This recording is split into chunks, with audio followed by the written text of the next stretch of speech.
இந்த படத்தோட டைட்டில் பார்த்ததும் எல்லாருக்கும் என்ன தோணுனா, இது ஒரு அரசியல் சார்ந்த படமா, இல்லை இது ஒரு எந்த மாதிரி படம்னு ஃபஸ்ட்டு ஒரு கொஸ்டின் வரும். இது இந்த படத்தில் ஒரு அரசியல் சார்ந்த காட்சிகளோ இல்லை அரசியல் சார்ந்த ஒரு வசனங்களோ ஒரு துளி கூட இதில் கிடையாது.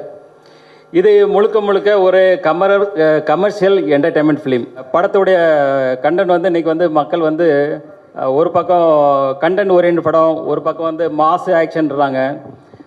இப்போ நாங்கள் இதில் இந்த படத்தில் என்ன மெயினாக இது பண்ணியிருக்கோன்னா, ஒரு நல்ல ஒரு கதையம்சம் கண்டென்ட் இருக்கணும், அதே போல் ஒரு மாஸ் எலிமெண்ட்ஸு ஆக்ஷன் சீக்வன்ஸ் இருக்குன்ற மாதிரி இன்றைக்கி எல்லா தரப்பு மக்களுக்கும் இன்றைக்கி உள்ள ரசிகர்களுக்கு பிடிக்கிற மாதிரி இது ஒரு சிறப்பான படமாக இருக்குது.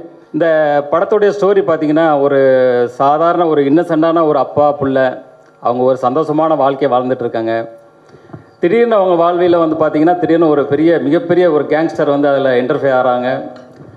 அதுக்கப்புறம் நடக்கிற விஷயங்களை தான் நம்ம டைரக்டர் துரை செந்தில்குமார் அவ்வளோ அற்புதமாக செதுக்கியிருக்காங்க.